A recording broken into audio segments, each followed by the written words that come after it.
নমস্কাৰ আজিৰ এই ভিডিঅ'টোত পঞ্চায়ত ইলেকশ্যনত ভোট গ্ৰহণৰ দিনা ফাৰ্ষ্ট পলিং সেকেন্ড পলিং আৰু থাৰ্ড পলিং আৰু লগতে প্ৰিজাইডিং বিষয়াৰ দায়িত্বৰ বিষয়ে আমি আলোচনা কৰিম গতিকে ভোট গ্ৰহণৰ দিনা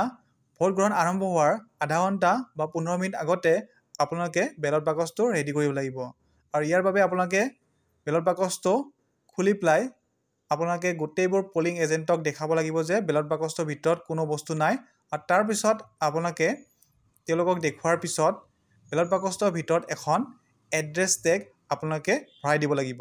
এড্ৰেছ টেগখন দেখিবলৈ এনেকুৱা হ'ব গতিকে ইয়াত কিছুমান ডিটেইলছ থাকিব সেইবোৰ ডিটেইলছ আপোনালোকে ভোট গ্ৰহণৰ আগদিনাই ফিল আপ কৰি থব পাৰে গতিকে ইয়াত কিছুমান ডিটেইলছ থাকিব যেনেকুৱা আপোনাৰ ভোট গ্ৰহণ কেন্দ্ৰৰ নং আৰু নাম গাঁও পঞ্চায়তৰ নাম জিলা পৰিষদ সমষ্টিৰ নং আৰু নাম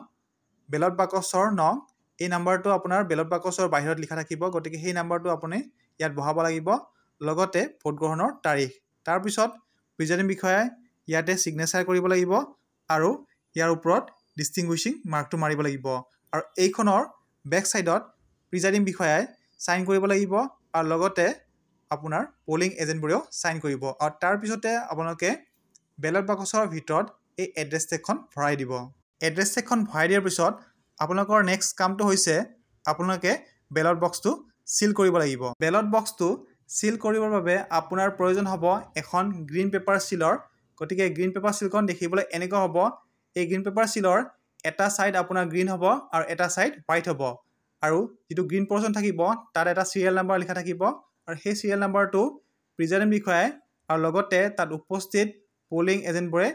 সেই নাম্বাৰটো নোট ডাউন কৰিব লাগিব আৰু ইয়াৰ পিছত এই গ্ৰীণ পেপাৰ সিলৰ অপজিট সাইডত অৰ্থাৎ হোৱাইট পৰ্চনত প্ৰিজাইডিং বিষয়া আৰু তাত উপস্থিত পলিং এজেণ্টবোৰে সাইন কৰিব লাগিব আৰু লগতে এই গ্ৰীণ পেপাৰ সিলৰ গ্ৰীণ পৰ্চনৰ মিডিলত প্ৰিজাইডিং বিষয়াই ডিস্টিংগুইশিং সিলটো মাৰিব লাগিব ইয়াৰ পিছত প্ৰিজাইডিং বিষয়াই এইখন গ্ৰীণ পেপাৰ বেলট বক্সটোৰ এইটো অংশৰে এনেকৈ ভৰাই দিব লাগিব যাতে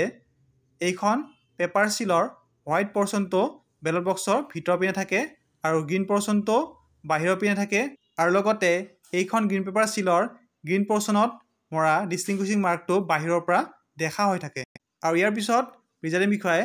এই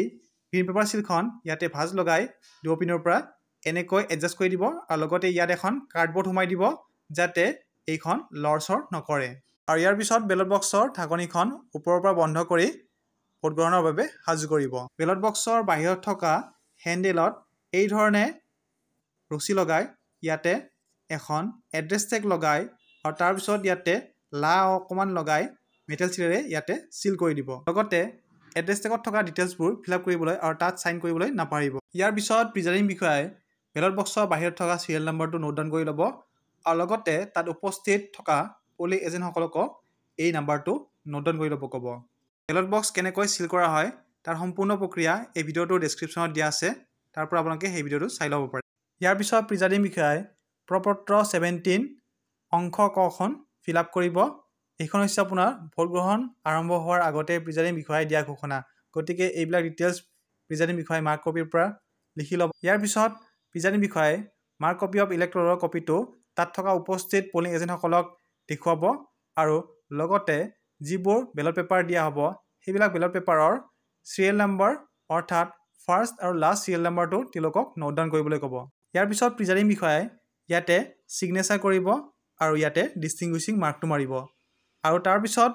পলিং এজেণ্টসকলক ইয়াতে সাইন কৰিবলৈ ক'ব আৰু লগতে তেওঁলোকৰ প্ৰাৰ্থীৰ নামবোৰ ইয়াতে লিখিবলৈ ক'ব আৰু কোনো যদি এজেণ্টে ইয়াত সাইন কৰিবলৈ অমান্তি হয় তেতিয়াহ'লে সেইজন পলিং এজেণ্টৰ নামটো প্ৰিজাইডিং বিষয়াই ইয়াতে লিখিব লাগিব আৰু লগতে তেওঁলোকৰ প্ৰাৰ্থীৰ নামো ইয়াতে লিখিব লাগিব আৰু তাৰ পিছত ইয়াতে ডেটটো লিখি পেলাই